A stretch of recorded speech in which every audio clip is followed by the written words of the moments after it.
All right, hi everyone. My name is Jackie Myers, and for my older adult presentation, I will be talking about the psychosocial development in the adolescent stage. So, just to do a quick run through of Erikson's theory of psychosocial development, as I'm sure you all know, he had 8 stages of development from birth to death throughout our lifetime, and within each stage, he identified a particular crisis that each one of us has to overcome in order to gain the necessary life skills to move on and have a full and satisfying life. So the stage I want to focus on specifically for my interviewee, Lori, is going to be the adolescent stage. And this stage, Erikson refers to as the identity versus identity confusion stage. And for Lori, adolescent stage was between the ages of, I would say, 11 to 18, or 11 to 17 or 18. Now, in this stage, Erikson describes a lot of exploration going on, whether it's exploration of different cultures or sexuality or drugs and alcohol or new relationships. There's a lot of testing the waters during this stage. In addition, there's a lot of developing a sense of identity. During this stage, adolescents are starting to come into their own, figure out who they are. And then if this crisis isn't overcome, there's always the potential of confusion around sense of self, which would then lead an individual to continue to have to try to solve or to find a resolution for this crisis throughout their lifetime. So for Lori, there were 3 major life experiences that we talked about during this stage that I think were extremely influential in her life, and especially in her early and middle adulthood. So the first one is her mother and daughter relationship, which I'll explain a little bit more. But I think this relationship in particular influenced a lot of the relationships she had later on in life. Even a lot of the relationships she had in adolescence were really rooted in the division or the rift that she experienced between her and her mother.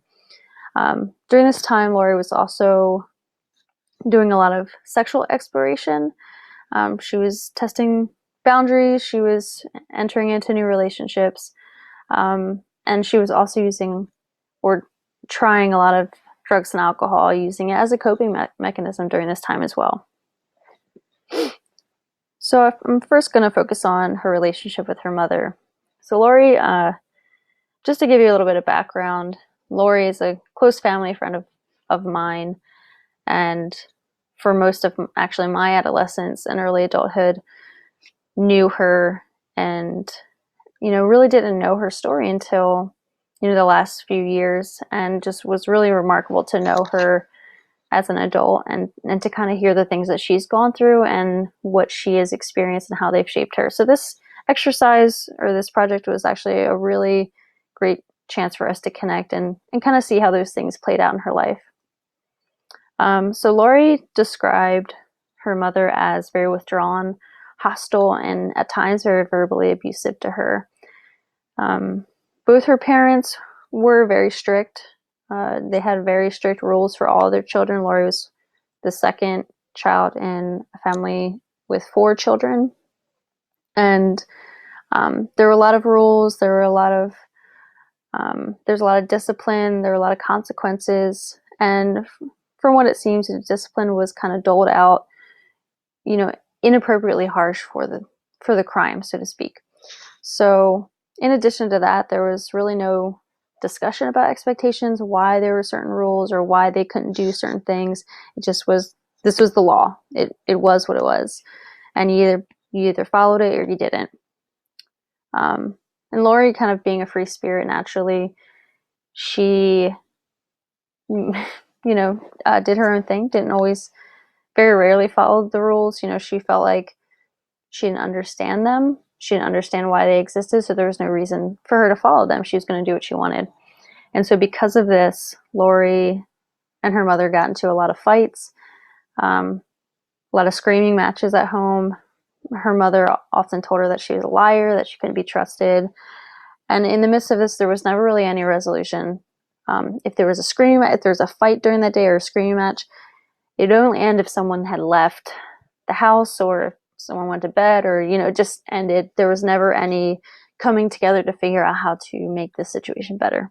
So to kind of tie that into some of the other research that I've done, in a study conducted by Patrick and Gibbs, they found that discipline style directly affected identity formation in adolescence.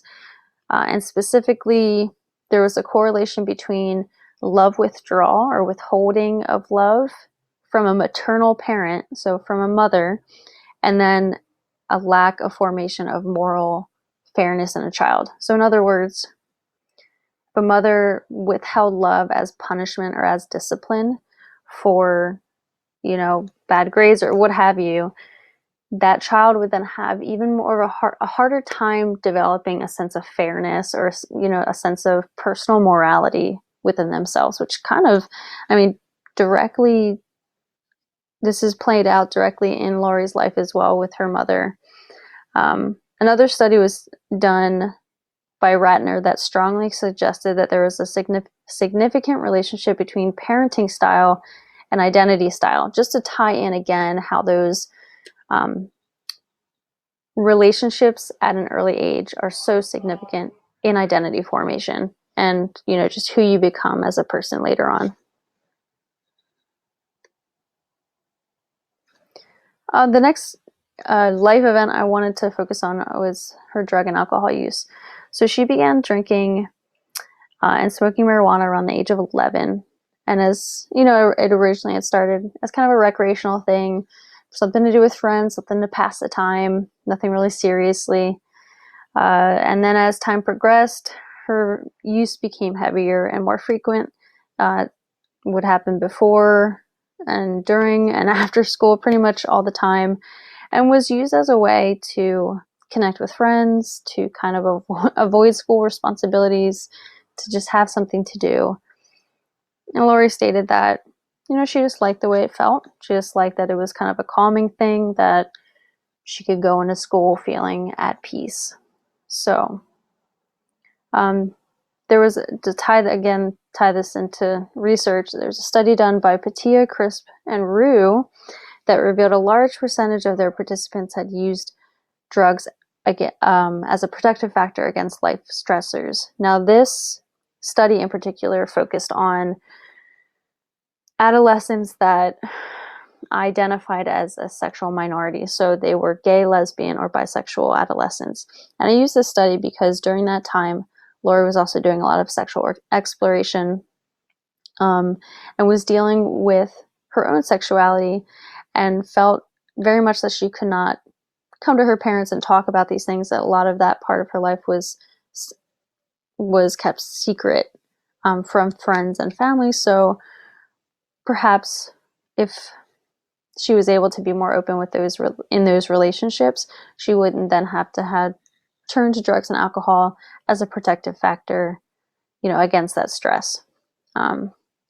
Furthermore, they found that parental acceptance of their sexual identity was a factor in feeling accepted and protective against the use of drugs. Again, maybe if those relationships had been different, she wouldn't have relied so much on her using drugs and alcohol to kind of cope with these things.